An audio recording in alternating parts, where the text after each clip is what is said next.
Para mí es de sumo gozo dejar a nuestro copastor, el obrero Eric Trinidad, en el mensaje que Dios ha separado para usted y para mí.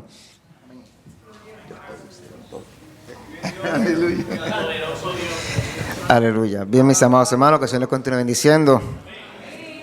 Realmente es un gozo, ¿verdad? Inmenso estar en la casa del Señor y el poder ocupar esta participación que se me concede en esta hora. Si son tan amables, vamos a estar puestos en pie.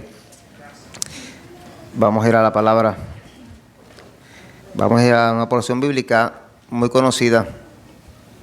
Vamos al libro de Hechos. Hechos capítulo 1, vamos a considerar los versículos del 12 al 14. Hechos capítulo 1. Vamos a considerar los versículos del 12 al 14. Amén.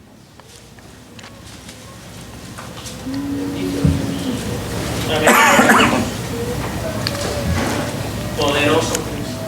Gracias Dios. Glorificado Señor. Hechos capítulo 1, versículos 12 al 14, dice la palabra del Señor. A la gloria del Padre, del Hijo y del Espíritu Santo. Amén. Entonces volvieron a Jerusalén desde el monte que se llama del Olivar, el cual está cerca de Jerusalén, camino de un día de reposo. Y entrados subieron al aposento alto, donde moraban Pedro y Jacobo, Juan, Andrés, Felipe, Tomás, Bartolomé, Mateo, Jacobo, hijo de Alfeo, Simón el celote y Judas, hermano de Jacobo. Todos estos perseveraban unánimes en oración y ruego con las mujeres y con María, la madre de Jesús, y con sus hermanos. Oramos al Señor. Amado Dios Padre Celestial, Dios grande y poderoso, en esta hora, Señor eterno, te doy gracias por la oportunidad que tú me concedes en esta hora de poder exponer tu palabra. Tu palabra es poderosa, Señor. Tu palabra cambia los corazones. Padre Celestial, tu palabra nos trae de vuelta al camino. Te pedimos, Padre, en el nombre poderoso de Jesús, que tú ministres con poder a la congregación de la misma manera en que tú ministraste a mi vida en la intimidad de mi hogar. Gracias, Padre, gracias, Señor. Toda la gloria y honra siempre es tuya. En el nombre de Jesús hemos orado. Amén, amén. Bien, mis amados hermanos, pueden sentarse. El título de este mensaje es el mismo tema que aparece en el mes, que ya está acabando. Volvamos al aposento. Ese es el título del mensaje. Volvamos al aposento. Hace unas semanas atrás, yo pude sacar unos días dentro de mis vacaciones, unos días especiales de vacaciones, y pude salir con mi familia, y pudimos salir de viaje. Entonces, yo salí un viernes, salí hacia la Florida. Entonces, la noche antes, yo salía bien temprano, salí viernes, salí de casa con las 5 y pico de la mañana, 4 y pico de la mañana. Entonces, pues, la noche antes, ese jueves antes, yo llamé a mi mamá para despedirme, pero nada, lo primero que uno hace es llegar allá y llamar y decir que llegué bien, tú sabes, despedidas de esas de menos de 24 horas. Y estoy hablando con mami por teléfono, y le digo, mira, nada, que ya dentro de unas horas salgo, que esto, que lo otro, que no están contentos, que están haciendo las maletas, etcétera, bla, bla, las conversaciones.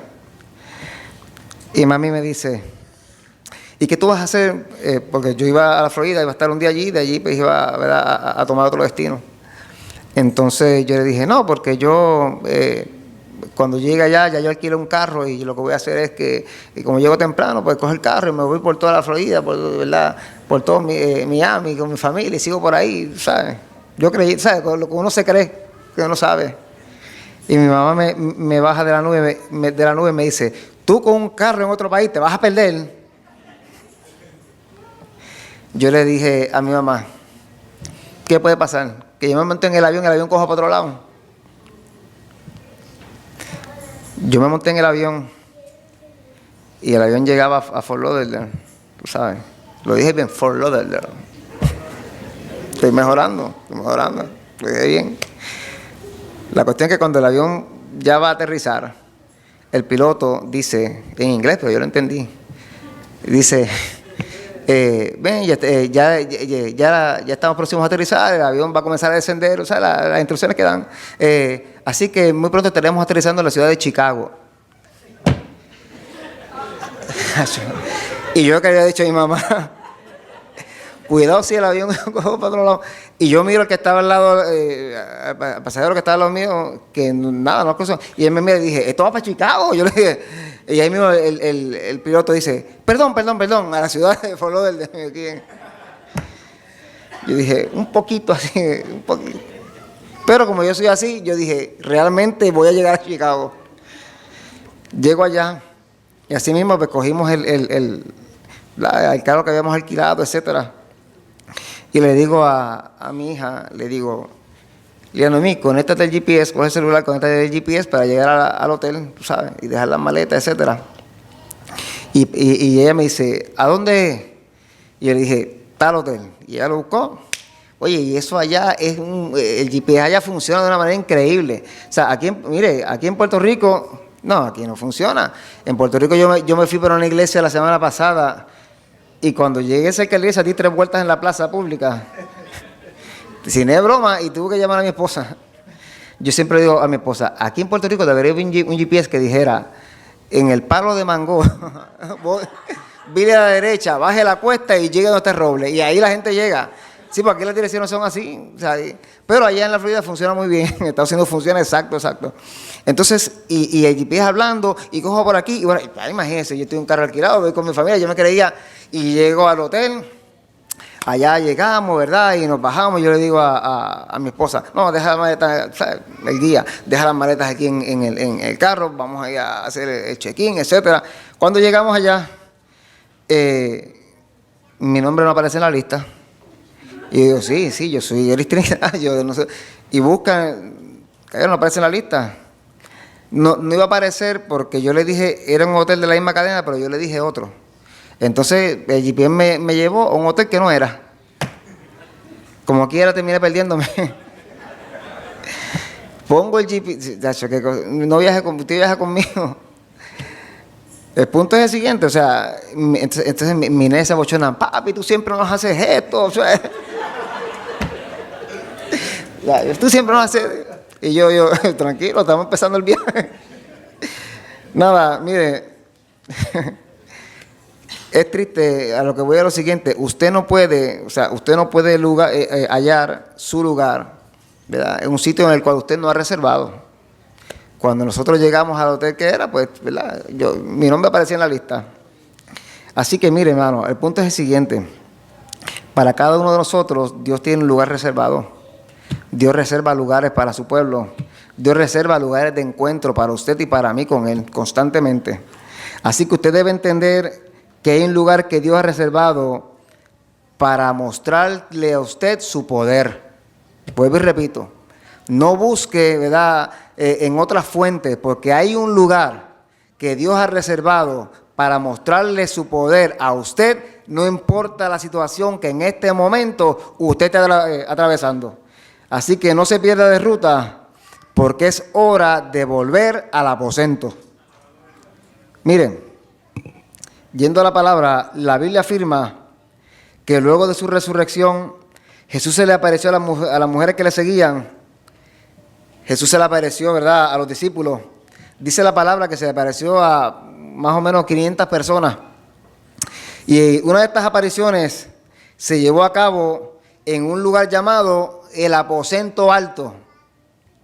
Este lugar era conocido por sus discípulos, ya que ahí habían llevado a cabo la última cena. Si usted va a la palabra del Señor, en Marcos capítulo 14, versículos 14 y 15, dice lo siguiente: y donde entrare, decid al Señor de la casa, el maestro dice, ¿dónde está el aposento donde he de comer la Pascua con mis discípulos? Y Él os mostrará un gran aposento alto, ya dispuesto, preparad para nosotros allí. Así que este lugar, el aposento alto, era un lugar, vuelvo y repito, que ya había sido reservado anteriormente para Jesús y sus discípulos, y en el cual Jesús le había mostrado grandes cosas. Así que esto indica que la habitación, se le llamaba aposento alto, usted debe conocer, que la habitación se localizaba en el piso superior, ¿verdad?, siendo una recámara construida posiblemente sobre el techo de una casa. Por eso se le llamaba, vuelvo y repito, el aposento alto.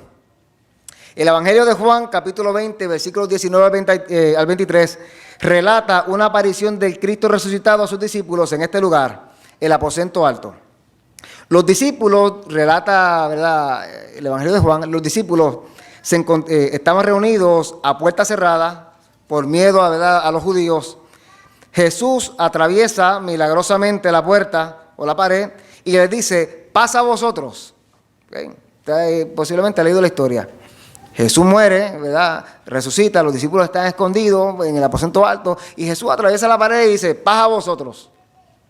Dicho esto, les muestra las heridas en su cuerpo, pero ocurre algo más. Juan capítulo 20, versículos 21-22 dice lo siguiente. Entonces Jesús les dijo otra vez, pasa a vosotros, como me envió el Padre, así también yo os envío. Y habiendo dicho esto, sopló y les dijo, recibid el Espíritu Santo. Qué tremendo.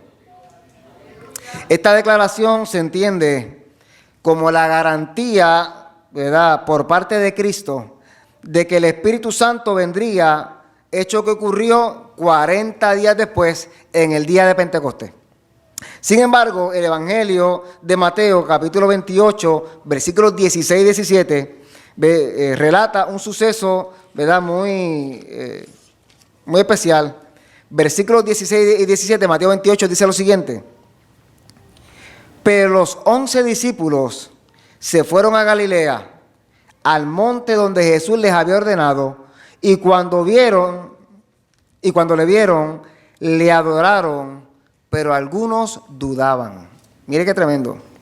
Jesús muere, resucita, se le aparece a los discípulos, atraviesa la pared, le dice, paz a vosotros, aquí están mis heridas, tóquenme, etcétera, bla, bla. Pero dice, posterior a ese hecho, pero los 11 discípulos se fueron a Galilea, al monte donde Jesús les había ordenado, y cuando le vieron, le adoraron, pero algunos dudaban. Así que luego de todas estas cosas, todavía algunos que dudaban. Hay una verdad, posiblemente es que había más de los 11 y habían otros que dudaban. 3 años de milagros no fueron suficientes. Tampoco lo fueron 40 días de enseñanza luego de la resurrección. Los discípulos lo vieron desocupar tumbas, dictar cambios climáticos, pero aún así seguían dudosos.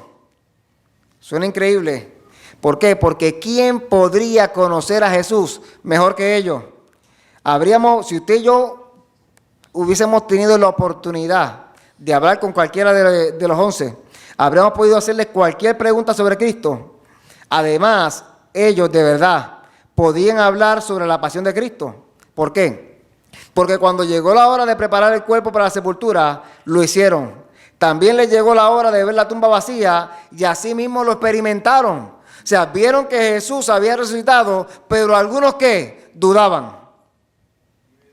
Tomás examinó las manos perforadas de Jesús como si fuera un doctor.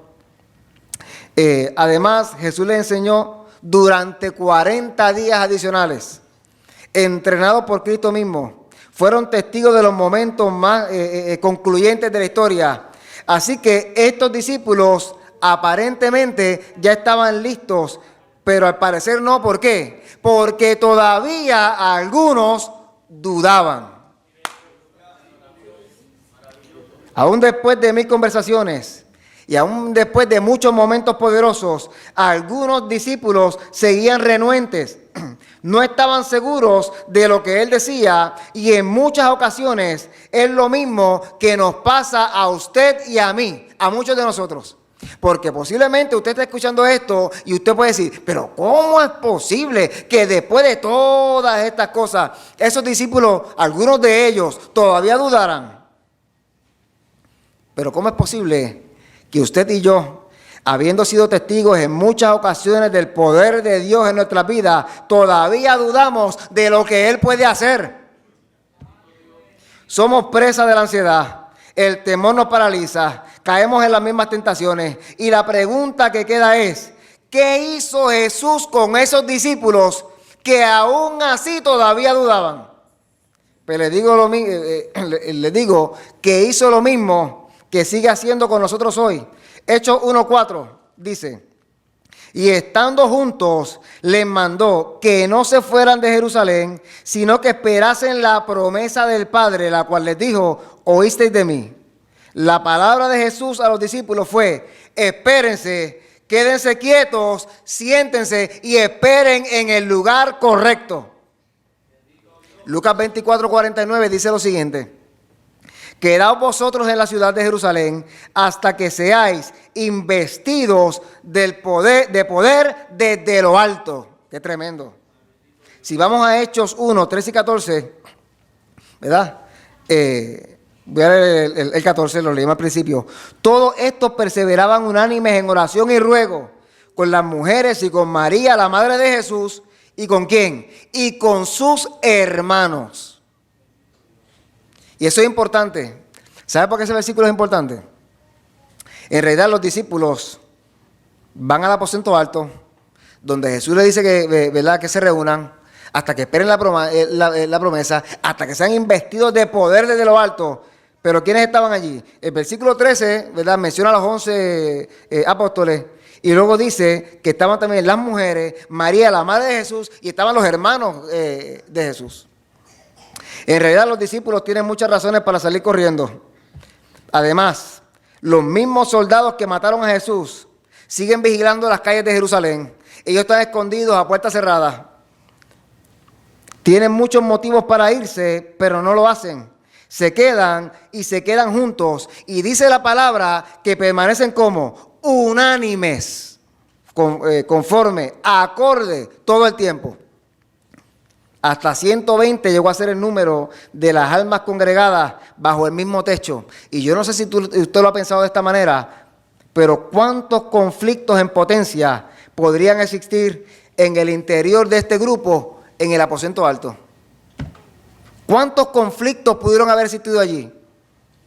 Las mujeres que seguían a Jesús, fieles hasta el final junto a la cruz, les toca estar en el mismo lugar con los hombres cobardes que abandonaron a Cristo y se fueron corriendo. Alguien pudo haber resentido, ¿verdad?, a Pedro. Mira a Pedro, ahora se hace, después que lo negó. Míralo aquí, ahora es más que hora. ¿Cuántos conflictos en potencia pudieron haber habido ahí en un principio en el aposento? Los hermanos de sangre, ¿verdad?, por así decirlo, de Jesús, ¿verdad?, estaban en ese lugar, lo dice la palabra. Y tiempo atrás ellos mismos le habían hecho la vida imposible a Jesús. Posiblemente, ¿cuántas personas hubieran dicho, mira los hermanos, qué hipócritas? Toda la vida, no creyendo, ahora sí. ¿Cuántos conflictos en potencia pudo haber en un principio en el aposento alto? Amargura, arrogancia, desconfianza, intransigencia. El aposento abriga una mezcla exclusiva que podría explotar en cualquiera de esas direcciones. No obstante, ninguno de ellos se atrevió a encender el fósforo. Ninguno. Porque decidieron ¿qué? Permanecer todos juntos y unánimes. ¡Qué tremendo! Todos deciden permanecer juntos y por encima de todo, todos deciden orar juntos. ¿Por qué? Porque en el aposento la unidad es esencial para el mover del Espíritu Santo de Dios. Pasó un día, pasaron 2 días, pasaron 3 días, ¿verdad?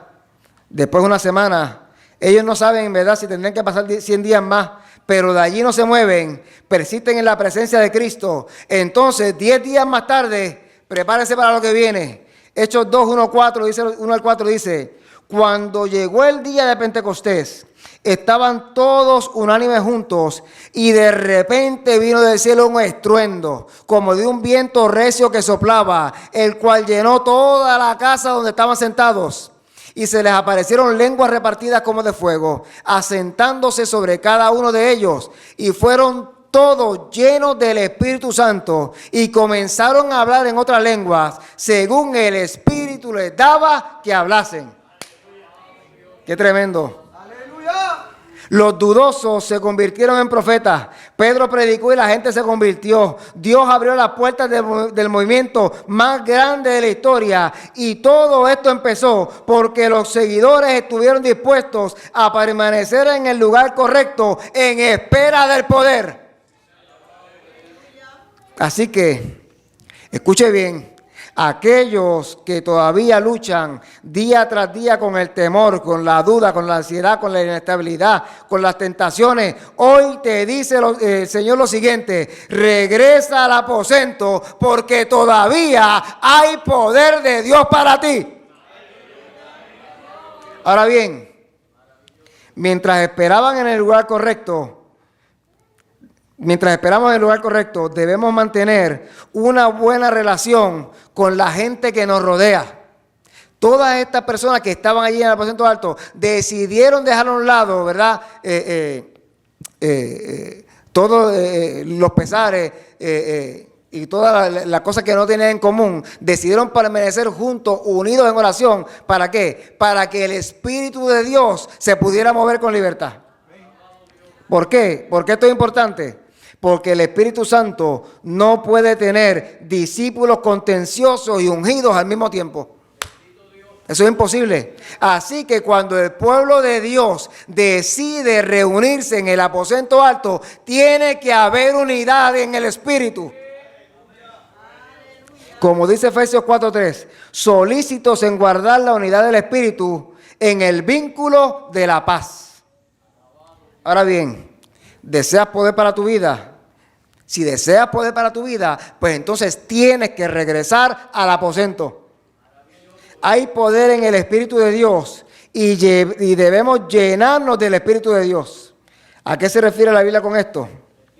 Miren, el pasaje específico del Nuevo Testamento sobre la llenura del Espíritu es Efesios 5:18. En Efesios 5:18 dice lo siguiente: no os embriaguéis con vino, en lo cual hay disolución, antes bien, sed llenos del Espíritu. Cabe destacar que la orden de sed llenos está en tiempo presente, lo que indica que debe ser una experiencia continua en la vida de cada cristiano. Continuamente, el cristiano tiene que buscar la llenura del Espíritu todo el tiempo. Miren, cada creyente que desee crecer en la semejanza, ¿verdad?, en Cristo, debe ser llenado continuamente del Espíritu Santo de Dios, lo que permite que su poder impregne sus vidas. ¿Para qué? Para que todo lo que piensen, todo lo que digan y todo lo que hagan refleje la conducta del Señor en su vida y en la mía. El libro de Hechos proporciona varias ilustraciones de la realidad de que la llenura del Espíritu Santo es una experiencia que se repite. Vuelvo y repito, la misma Biblia, y vamos a hablar ahora rapidito, la misma Biblia da muestra de que el creyente, el cristiano, tiene que buscar continuamente la llenura del Espíritu Santo de Dios. Miren, por ejemplo, aunque estaba lleno inicialmente el día de Pentecostés, Pedro volvió a llenarse del Espíritu en Hechos 4:8, cuando predicó con valentía ante Sanedrín. Muchas de las personas que estaban llenas del Espíritu en Hechos 12, el día de Pentecostés, se llenaron otra vez según Hechos 4:31, momento en que hablaron con denuedo la palabra de Dios. En Hechos 6:5, Esteban se describe como un hombre lleno de fe y del Espíritu Santo. Pero en Hechos 7:55 reitera nuevamente que estaba lleno del Espíritu cuando hizo su apasionada defensa ante los líderes religiosos. El apóstol Pablo, según Hechos 9:17, fue lleno del Espíritu poco después de su conversión, y otra vez en Hechos 13:9 fue lleno del Espíritu cuando se enfrentó con valentía al falso profeta Elima. Así que escuche bien, nosotros como iglesia creemos en las manifestaciones sobrenaturales del Espíritu Santo, pero cuando consideramos las epístolas del Nuevo Testamento, donde a los creyentes se les dan instrucciones adecuadas para la vida cristiana, encontramos que ser lleno del Espíritu no se demuestra específicamente mediante experiencias sobrenaturales, sino por la manifestación del fruto del Espíritu en la vida de cada creyente.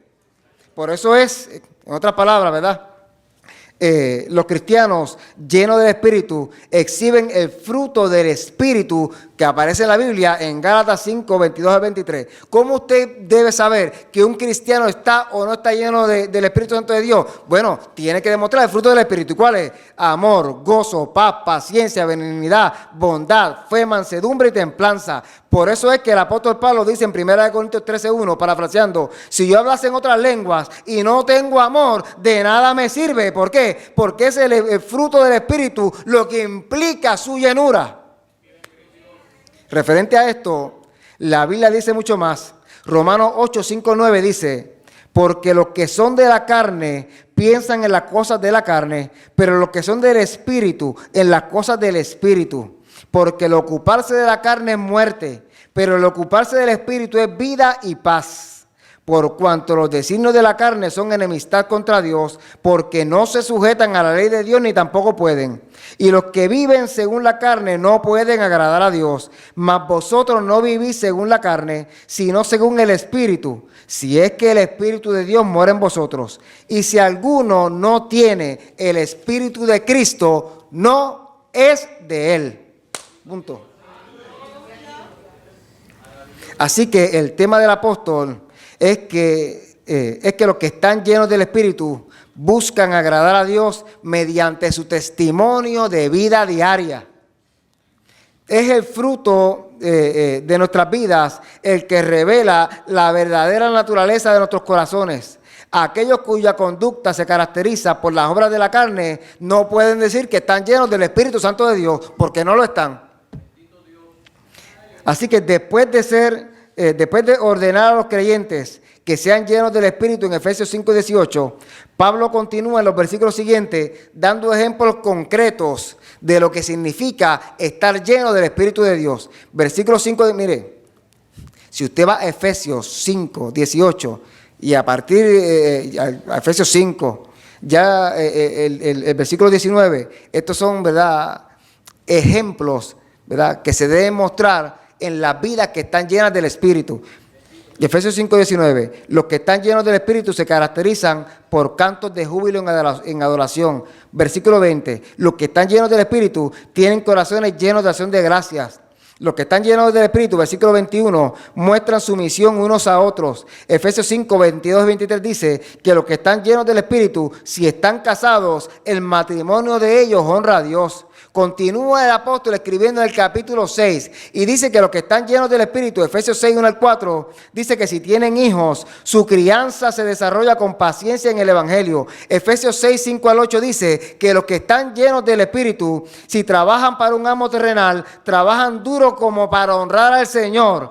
Va mucho más allá. El versículo 9 dice que los que están llenos del Espíritu, si tienen personas que trabajan para ustedes, traten a sus subordinados con benevolencia y justicia. Esto es lo que manifiesta un cristiano lleno del Espíritu Santo de Dios. Qué tremenda la palabra. ¿Por qué? Porque la influencia del Espíritu Santo en nuestra vida nos hace relacionarnos rectamente con Dios y con nuestro prójimo y nuestros hermanos. Cuando ordenamos nuestros pensamientos según la enseñanza bíblica, aplicando su verdad a nuestra vida cotidiana, nos ponemos cada vez más bajo el control del Espíritu. De modo que ser lleno del Espíritu es entregar nuestro corazón a la autoridad de Cristo, permitiendo que sea la palabra de Dios la que domine nuestras actitudes y que sea la palabra de Dios la que domine nuestras acciones. Cuando usted y yo nos sometemos a la voluntad del Espíritu a través de la palabra del Señor, que es inspirada por el Espíritu, entonces nuestros pensamientos se convierten en objeto de intercesión. Las normas del Señor se convierten en nuestra búsqueda primordial y la voluntad de Cristo se convierte en nuestro mayor deseo. Cuando nos sometemos a la verdad de Dios, el Espíritu nos lleva a vivir de una manera que honra al Señor. Es entonces que podemos decir que estamos andando en el Espíritu. Cuando llegamos al aposento alto, el Señor nos invite con su poder Tenemos que ser llenos del Espíritu, pero la llenura del Espíritu debe ser continua en nuestra vida. Todos los días, todos los días, todos los días. ¿Por qué? Porque eso lo que va a hacer es que el Espíritu Santo se manifieste sobrenaturalmente en nuestra vida, pero que también eso se refleje en nuestra conducta diaria hacia nuestro prójimo y a nuestros hermanos. Entonces la Biblia dice que cuando logramos todo eso, entonces estamos andando en el Espíritu. Aleluya. Y el Nuevo Testamento describe la vida llena de Espíritu mediante la analogía de caminar en el Espíritu. Pablo lo expresó de esta manera, Gálatas 5:25. Si vivimos por el Espíritu, andemos también por el Espíritu. Así como caminar requiere dar un paso a la vez, ser llenos del Espíritu consiste en vivir bajo el control del Espíritu, pensamiento a pensamiento, decisión a decisión y paso a paso. ¡Qué tremendo! La idea es que los que están verdaderamente llenos del Espíritu dan cada paso de su vida bajo el control del Espíritu. Así que el concepto andar se refiere al modo normal de vida de una persona. Los que andan en el Espíritu dan evidencia de que pertenecen a Cristo. Los que andan según el Espíritu son capaces de hacer cosas que agradan a Dios. El Señor se deleita en la excelencia moral y espiritual de los que le pertenecen a Él.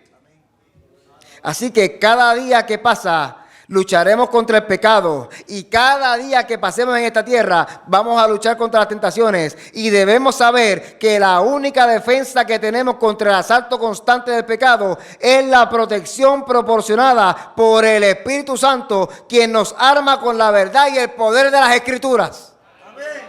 Por eso resulta obligatorio, como dice la palabra, vestirse de toda la armadura de Dios, Efesios 6:11, incluyendo que la espada del Espíritu, que es la palabra de Dios. El Espíritu Santo, cuando decidimos ser llenos del Espíritu y cuando andamos en el Espíritu, no quedamos desprovistos contra las artimañas del enemigo. Fue el Espíritu Santo quien nos apartó del pecado en el momento de la salvación. Y a medida que nos sometemos a su influencia, cada día nos da poder para lograr nuestra victoria sobre la carne. Por eso el mensaje en esta hora para cada uno de nosotros es el mismo que Jesús le dio a los discípulos. ¿Quieren poder? Pues tienen que regresar al aposento. Un pensamiento final y termino. El aposento alto estaba ocupado por 120 discípulos, puesto que había unos 4 millones de personas en Palestina en esa época. Esto significa que menos de uno en cada 30,000 habitantes, menos de uno en cada 30,000 habitantes era creyente. Casi nadie. Sin embargo, mire el fruto del trabajo de estos 120. Mejor dicho, mire el fruto del Espíritu de Dios en ellos. Amén. No podemos más que preguntarnos qué pasaría hoy si nosotros que todavía luchamos hiciéramos lo que ellos hicieron, esperar en el Señor en el lugar correcto. Amén. Hay una correlación directa entre lo que recordamos y entre lo que hacemos. Señor. Antes de comenzar este mensaje, el pastor tuvo unas palabras y el pastor, medio de su alocución, decía que sentía, ¿verdad?, de parte del Señor la necesidad de que nosotros como iglesia, me incluyo, impactáramos la comunidad desde otra manera, desde otra forma, a partir de, ¿verdad?, de células, etcétera, que alcanzáramos la vida. Y el pastor hablaba y yo decía, con eso que yo voy a terminar el mensaje, y él no lo sabe. El Espíritu es uno. Hay una correlación directa entre lo que recordamos y lo que hacemos. Si no enseñamos a las personas cómo ser salvas, tal vez sea porque hemos olvidado la tragedia que significa estar perdidos. Si no enseñamos el mensaje del perdón, puede que no recordemos cómo era el sentirnos culpables. Y si no predicamos la cruz de Cristo, puede ser que hayamos olvidado inconscientemente, Dios no lo quiera, que de algún modo ya no la necesitamos. Olvidamos con mucha rapidez. Es verdad, el ser humano nos pasa eso. Olvidamos con mucha rapidez. Suceden tantas cosas en el paso de los años, demasiados cambios por dentro, demasiados cambios, ¿verdad? Transformaciones por fuera, vienen los deberes, vienen las situaciones diarias y en algún lugar de nuestra cotidianidad, dejamos atrás algo muy importante, dejamos atrás el aposento, dejamos atrás nuestro lugar de encuentro con Dios, olvidamos buscar la llenura del Espíritu para poder impactar esa comunidad que nos está esperando. Y tenemos muchas ideas, tenemos muchas buenas intenciones, pero ¿saben qué? Tenemos que tener algo más, No puede haber inutilidad en el aposento y no puede haber frialdad en el aposento alto. ¿Qué hace falta para encender otra vez el fuego? ¿Qué se necesita para restaurar la pasión del primer siglo? ¿Hace falta más entrenamiento? Sí, hace falta. Eso es una parte. ¿Mejores estrategias? Hacen falta mejores estrategias. ¿Una mayor visión de las circunstancias? Claro que sí. Pero hay algo más que nos hace falta y es mayor dependencia del Espíritu Santo que cayó en ese aposento alto y que hoy está dispuesto para usted y para mí. Puestos de pie.